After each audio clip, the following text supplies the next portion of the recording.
कहते हैं ये जो मनुष्य होता है वो किसी न किसी रिश्ते से बंधा होता है और मानव प्रजाति जो है एक दूसरे से इसलिए मिलजुल कर रहती है कि कहीं ना कहीं किसी न किसी का कोई एक रिश्ता जुड़ा हुआ है, चाहे वो एक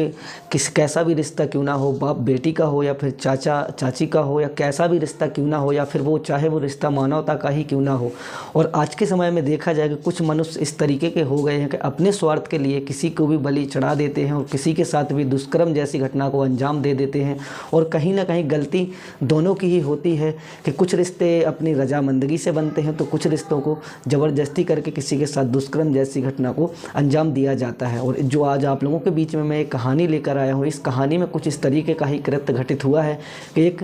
बहू और ससुर का जो रिश्ता होता है, दोनों की रजामंदगी से ऐसे कुछ आपत्तिजनक स्थिति बन जाती है और उन दोनों के ऐसे रिश्ते बन जाते हैं जो कि समाज को ना ही कभी स्वीकार था और ना ही कभी इस रिश्ते को कभी समाज स्वीकार करता। और खुद के ही बेटे की मतलब पत्नी के साथ ससुर के अवैध संबंध हो जाते हैं और कहीं ना कहीं इन दोनों की रजामंदगी उन दोनों में हो जाती है कि हम दोनों साथ ही रहेंगे और आगे का जीवन हम दोनों अपने साथ ही काटेंगे। तो नमस्कार, आदाब, सत श्री अकाल। मैं आपका अपना दोस्त संजय आज आप लोगों के लिए एक ऐसी स्टोरी लेकर आया हूं जिसे सुनकर आप लोगों की रूह कांप जाएगी। और जो इस ससुर और बहू का जो रिश्ता होता है, कहीं ना कहीं ये एक बेटी और बाप की तरह ये रिश्ता होता है। और इस कहानी में इन दोनों ने इस रिश्ते को तार तार करने में कोई कसर नहीं छोड़ी और जो कि यह रिश्ता इतना ज़्यादा आगे बढ़ गया कि पूरे परिवार में विवाद होने लगा और कहीं ना कहीं ससुर को अपनी खुद की जीवन लीला समाप्त करनी पड़ी। तो जो अवैध संबंध वगैरह होते हैं इनमें कहीं ना कहीं ऐसा हमें देखने को मिल ही जाता है कि कहीं ना कोई घर उजड़ जाता है। और अवैध संबंध जैसा कि एक झूठ की बुनियाद पर रखा हुआ संबंध होता है और झूठ की बुनियाद पर कोई भी संबंध बनता है तो वो ज़्यादा दिनों तक नहीं टिकता है। वैसा ही इस रिश्ते में हुआ, इस कहानी में हुआ। जैसा कि यह कहानी है उत्तर प्रदेश के झांसी ज़िले की। झांसी ज़िले में एक एरिया पड़ता है, एक क्षेत्र पड़ता है जिसका नाम होता है जो टोडी फतेहपुर क्षेत्र का एक ग्रामीण क्षेत्रीय व्यक्ति होता है जो जिसकी पत्नी लगभग आज से 20 वर्ष पहले मर चुकी थी। और वो एक विधुर व्यक्ति था, उसकी पत्नी नहीं थी। तो वो एक पड़ोस में ही एक गांव होता है, वहाँ की एक विधवा महिला के साथ शादी कर लेता है जिसका लगभग एक 2-3 वर्ष का लड़का होता है। और उस लड़के को पालन पोषण करने का वो पूर्ण रूप से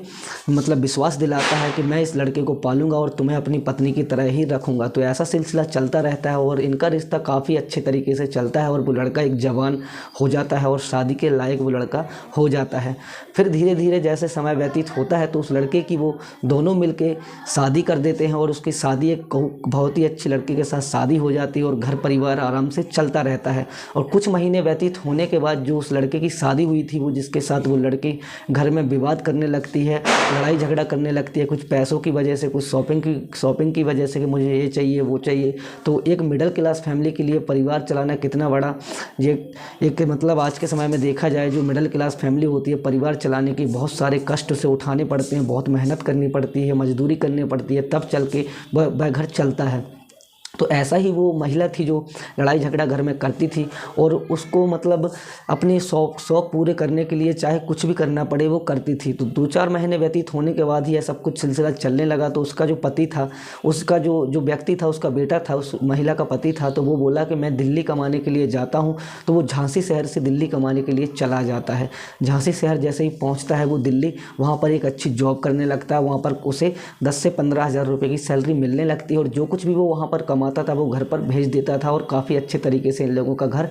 गुजर बसर हो रहा था और घर चलने लगता है। तो उसने अपनी ख्वाहिशों की एक हिसाब से आत्महत्या कर दी थी कि मेरी नई शादी हुई है, मुझे अपनी पत्नी के साथ थोड़ा समय व्यतीत करना चाहिए। लेकिन उसकी पत्नी ने खुद ही लड़ाई झगड़ा करके उसको बाहर कमाने के लिए भेज दिया। और यह सिलसिला जब स्टार्ट होता है, जब वो बाहर जाता है, दिल्ली कमाने के लिए जाता है, तो जो उसका ससुर होता है और जो उसकी बहू होती है, इन दोनों में पता नहीं कब नज़दीकियाँ बढ़ गई, कब इनके शारीरिक संबंध बनने लगे। इनका सिलसिला बहुत ज़्यादा ही आगे बढ़ चुका था जो इनका अवैध संबंध था। ऐसी स्थिति में जब अवैध संबंध की स्थिति बनी तो जो उसकी सास थी, जो उस लड़के की माँ थी, तो इन लोगों की प्लानिंग होने लगी कि माँ को हम नींद की गोलियां दे दिया करेंगे और रात में हम अपनी रंगरलियां मनाया करेंगे। तो उसका ससुर भी एक बहकावे में आ जाता है और कहीं ना कहीं उसका भी मन होता है कि जो उसकी बहू थी वो नई थी और इसकी उम्र काफ़ी ज़्यादा थी, तो उसको भी अपनी जो कहते हैं ना कि अपने स्वार्थ के लिए इंसान किसी को भी बलि चढ़ा देता है। उसने एक मिनट के लिए ये भी नहीं सोचा कि अगर इस रिश्ते के बारे में हमारे गाँव पड़ोस में पता चलेगा, मेरे लड़के को पता चलेगा तो उनके दिल पर क्या गुजरेगी और हमारे घर की कितनी ज़्यादा बदनामी होगी। लेकिन उसने ये सब ना सोचते हुए अपनी बहू के साथ अवैध संबंध बना लिया, अनैतिक संबंध बना लिए और यह सिलसिला उनका लगभग 3 वर्ष तक रेगुलर चलता रहा। जब धीरे धीरे इसका खुलासा होने लगा, उसकी माँ को पता चला तो खूब ज़्यादा घर में विवाद हुआ कि जब एक बार उसकी माँ ने वो जिस खाने में उसने नींद की गोलियाँ मिलाई थीं वो उसने खाना नहीं खाया और खाना ना खाने की स्थिति में उसको लगा कि इसने खाना खा लिया है और उसकी माँ सोने का नाटक करती है। उस दिन उसकी माँ अपनी आंखों से बिल्कुल खुले रूप से देखती है कि इनको इस आपत्ति स्थिति में, जब उन्होंने देखा आपत्तिजनक स्थिति में, तो उसकी माँ के पैरों तले से ज़मीन खिसक गई और एक जो ससुर बहू का रिश्ता होता है वो कलंकित इतना ज़्यादा हो चुका था कि कोई उसकी मर्यादा ही नहीं थी। तो जब उसकी माँ उसका विरोध करती है कि तुम क्या कर रहे हो, तुम्हारी बहू है, बेटी के समान है, तुम्हारे लड़के की पत्नी है, तुम उसके साथ इस तरीके की कैसे हरकत कर सकते हो। तो उन दोनों की रजामंदगी से सब कुछ हो रहा था। तो दोनों ने उसको, उस औरत को, महिला को, उसने अपनी पत्नी को जान से मारने की धमकी दी और जो उसके लड़के की बहू थी उसने भी अपनी सास को जान से मारने की धमकी दी कि अगर तुमने किसी को बताया तो मैं तुम्हें जान से मार दूंगी। तो इतना सब कुछ हो जाने के बाद जो उसकी सास थी वो कहीं ना कहीं घर से लड़ाई झगड़ा करके अपने मायके चली जाती है। मायके जाने के बाद वो वहाँ पर अपना जीवन गुजर बसर करने लगती है और इन लोगों को खूब छूट मिल जाती है। लोग काफ़ी अच्छे तरीके से अपने रंग रलियाँ मना रहे थे और कहीं ना कहीं इन्हें किसी बात का, किसी का भी कोई डर नहीं था। जब यह सिलसिला आगे बढ़ता है तो एक दिन उसकी माँ अपने बेटे को फ़ोन कर देती है कि तुम्हारी जो पत्नी है वो खुद तुम्हारे पापा के साथ इस तरीके के अनैतिक संबंध बनाने के लिए रहती है और हमेशा ये लोग एक दूसरे के साथ ही सोते हैं और रात भी एक दूसरे के साथ ही गुजारते हैं। तो उसका जो बेटा था उसका कहीं ना कहीं दिल टूट जाता है। जो वो मेहनत मजदूरी करके घर का खर्चा चल रहा था, कहीं ना कहीं वो व्यक्ति टूट जाता है और तुरंत ही वहाँ से टिकट खरीदता है। टिकट खरीदने के बाद ट्रेन में बैठता है और अपने घर फतेहपुर ग्रामीण क्षेत्र में पहुँच जाता है। जब वहाँ पर वो पहुँचता है तो वहाँ पर देखता है कि उसका जो पिता था और जो उसकी पत्नी थी वो उस दिन भी आपत्तिजनक स्थिति में थे। जैसे ही वो घर पहुँचा तो उन लोगों ने देखा कि वो अपने कपड़ों को संभाल रहे थे और गेट खोलने के लिए आए। तो उसने जब ये मंजर देखा तो खून के आंसू रोने लगा और कहीं ना कहीं ये सोचने लगा कि मेरी गैर हाजिरी में इन लोगों ने किस तरीके का मेरा फ़ायदा उठाया। और ख़ुद मेरे पिता ने 1 मिनट के लिए ये नहीं सोचा कि मेरी पत्नी है ये और उसकी बहू है, बेटी समान एक बहू होती है, उसके बारे में 1 मिनट के लिए इसको, इस दरिंदे ने 1 मिनट के लिए भी नहीं सोचा कि मुझे इस तरीके का कृत्य करना चाहिए। इस कृत्य को करने से मेरे परिवार पर क्या असर पड़ेगा और परिवार में किस तरह की परेशानी आ सकती है और आस पड़ोस के मोहल्ले में जब पता चलेगा तो वो लोग किस तरीके का रिएक्ट करेंगे और क्या सोचेंगे। इतना सब कुछ हो जाने के बाद काफ़ी ज़्यादा घर में विवाद बढ़ जाता है और जो उसका ससुर होता है वो एक दिन बहुत ज़्यादा दारू पी लेता है। शराब पीने के नशे में जब घर पर आता है तो खूब लड़ाई झगड़ा करता है और लड़ाई झगड़ा होने के बाद वह जहर खा लेता है। जहर खाने के बाद वह अपनी पत्नी को फ़ोन लगाता है जो कि अपने मायके में थी। कहती है कि मैंने जहर खा लिया है, सारे फसाद की जड़ मैं ही था, आज मैं खुद अपने आप को ख़त्म कर लूँगा, अपनी जीवन लीला समाप्त कर लूँगा। तो उसकी पत्नी को जैसे ही जहर के बारे में पता चलता है तो वो वहाँ से अपने भाइयों को लेकर के आती है और यहाँ पर जब पहुँचती है तो जो उसका पति था वो ऐसी स्थिति में पड़ा था कि ना तो कुछ बोल पा रहा था, ना उसके ऊपर पूरा जहर का असर हो जाता है और वो बिल्कुल मरा हुआ जैसा हो गया था। और उसको वहाँ पर जब उसके बेटे ने और उसके मामा लोगों ने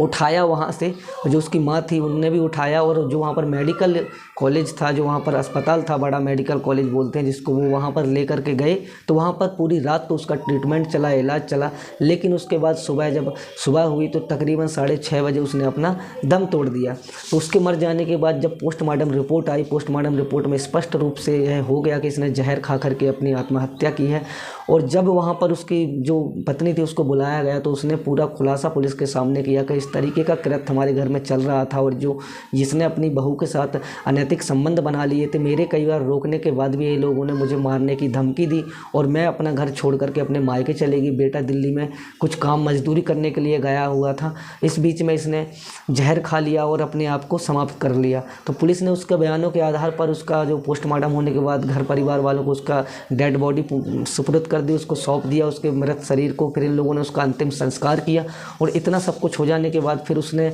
अपनी जो पत्नी थी, उसका लड़का था, उसने अपनी पत्नी को भी छोड़ दिया, उसको डिवोर्स दे दिया। तो दोस्तों आप लोग इस कहानी को सुनकर, मतलब मेरा उद्देश्य किसी को बदनाम करना नहीं है, ना ही किसी की भावनाओं को ठेस पहुंचाना है। मेरा बस आप लोगों को यह बताना है कि अपने स्वार्थ के लिए पता नहीं कितनों का गला घुट जाता है, कितने लोगों की आशाएं जो होती हैं वो मर जाती हैं और कहीं ना कहीं एक दूसरे से जो लोग लगे रहते हैं उनको इतनी ठेस पहुंच जाती है। जैसा कि इस स्टोरी में आप लोगों को मैंने बताया है कि ससुर ने अपनी बहू के साथ, बहू ने ससुर के साथ अनैतिक संबंध बनाए, उसके चलते हुए पूरा परिवार बिखर गया, जो कि काफ़ी अच्छे तरीके से अपना जीवन यापन कर रहे थे और सिर्फ अपने स्वार्थ के लिए पूरे परिवार को इन लोगों ने बलि चढ़ा दिया। तो मेरा उद्देश्य आप लोगों को बस सतर्क करना है, आप लोग सतर्क रहें, अपना ख्याल रखें, अपने परिवार का ख्याल रखें। मेरा उद्देश्य किसी की भावनाओं को ठेस पहुँचाना नहीं है, ना ही यह स्टोरी सुनाने का उद्देश्य मेरे को किसी को बदनाम करना था। आगे आप लोगों को मिलते हैं एक ऐसे ही एपिसोड में, तब तक के लिए जय हिंद, जय भारत, वंदे मातरम।